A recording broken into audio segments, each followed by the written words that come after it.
Hi friends, எல்லாம் எப்படி இருக்கீங்க?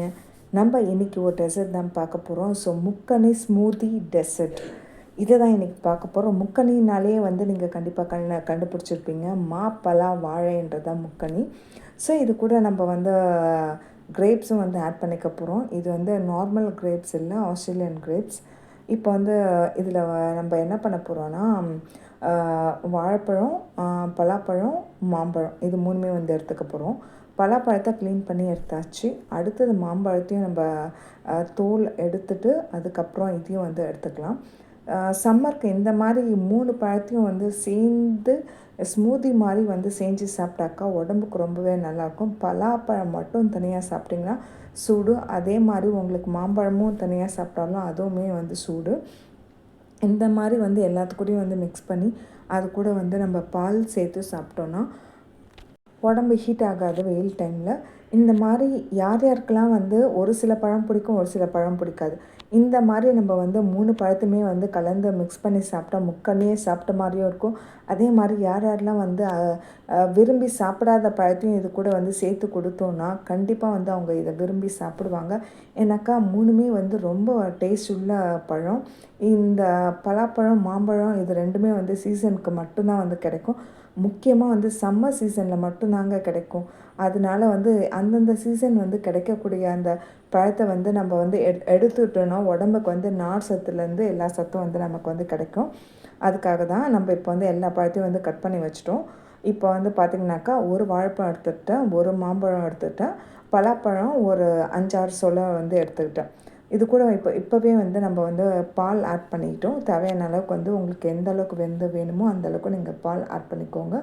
இது கூட நம்ம மில்க் மேட் சேர்க்க போகிறோம். இது கூடுதலாக உங்களுக்கு டேஸ்ட்டை என்ஹான்ஸ் பண்ணி கொடுக்கும். அது மட்டும் இல்லாமல் உங்களுக்கு இது கூட சுகர் சேர்க்கணுன்னு அவசியமே இல்லை.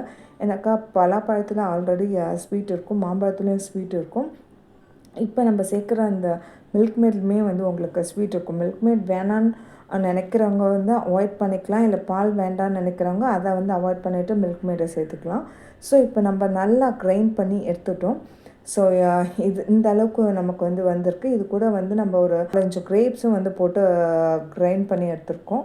இப்போ பார்த்திங்கன்னா எந்த அளவுக்கு ஒரு திக்கான கன்சிஸ்டன்சியில் இருக்குதுன்னு பார்த்தாலே உங்களுக்கு தெரியும். இது கண்டிப்பாக நீங்கள் ஸ்பூன் வச்சு தான் சாப்பிட்ற மாதிரி இருக்கும். ஸ்டாரில் நம்ம எடுத்துக்கலாம். பட் ஆனால் உங்களுக்கு அங்கங்கே என்ன சொல்கிறது ஸ்டக் ஆகும். ஸோ ஸ்டாரில் நீங்கள் உறிஞ்சி ஃப்ரீ ஃப்ளோவாக சாப்பிட முடியாது. இது கூட நம்ம இதை டெக்கரேஷன் பண்ணுறதுக்கே மாம்பழ பீஸ் கொஞ்சம், பலாப்பழம், கிரேப்ஸ் இந்த மாதிரி பீசஸ் தனியாகவே கட் பண்ணி வச்சிடணும். ஸோ அதை இப்போ இது கூட ஆட் பண்ணிக்கலாம். இப்போ பார்த்திங்கன்னா இந்த மாதிரி ஆட் பண்ணி இது கூட ஐஸ் க்யூப்ஸ் நீங்கள் சேர்த்து அரைக்கிறதுனால அரைச்சிக்கலாம். பட் எங்களுக்கு ஐஸ் க்யூப்ஸ் வேண்டாம், சில்லுன்னு வேணான்ற ஒரு ரீசனுக்காக அப்படியே எடுத்துக்கலான்றதுக்காக நாங்கள் அப்படியே தான் எடுத்து கிரைண்ட் பண்ணி இது பண்ணுறோம். பட் ஆனால் ஃப்ரிட்ஜில் நீங்கள் 1 to 2 hours வச்சு நீங்கள் சாப்பிட்டிங்கன்னா இன்னுமே டேஸ்ட் ரொம்பவே கூடுதலாக இருக்கும். இதுக்கு மேலே நம்ம டெக்கரேஷனுக்காகவும் டேஸ்ட்டுக்காகவும் பார்த்திங்கனாக்கா மில்க் மேடை கொஞ்சம் ஆட் பண்ணிக்கலாம். ஸோ இந்த மாதிரி நீங்கள் ஆட் பண்ணிங்கன்னா இன்னும் கொஞ்சம் டேஸ்ட் பிரமாதமாக இருக்கும். சான்ஸே இல்லாமல் இருக்குங்க. வெளிலலாம் போய் வாங்கி சாப்பிட்றோம் இல்லையா ஸ்மூதி. ஸோ அந்த ஸ்மூதியோடு இது நம்ம எந்த ஒரு கெமிக்கலும் ஆட் பண்ணாமல் இந்த மாதிரியான முறையில் நீங்கள் செஞ்சு சாப்பிட்டிங்கன்னா ரொம்பவே உடம்புக்கு நல்லது. ஸோ முடிஞ்ச அளவுக்கு நீங்கள் வெயில் டைமில் நீங்கள் வீட்லேயே இந்த மாதிரி விஷயங்களை செஞ்சு சாப்பிட்டிங்கன்னா குழந்தைங்களுக்கும் ரொம்ப பிடிக்கும், உடம்பும் ஆரோக்கியமாகவும் இருக்கும். ஸோ நீங்களும் இதே மாதிரி செஞ்சு இந்த முக்கனி ஸ்மூதியை செஞ்சு நீங்கள் என்ஜாய் பண்ணி கமெண்ட் செக்ஷன்லேருந்து போஸ்ட் பண்ணுங்கள். மறக்காமல் லைக் பண்ணுங்கள், ஷேர் பண்ணுங்கள் அண்ட் சப்ஸ்கிரைப் பண்ணுங்கள். தேங்க்ஸ் ஃபார் வாட்சிங் ஃப்ரெண்ட்ஸ்.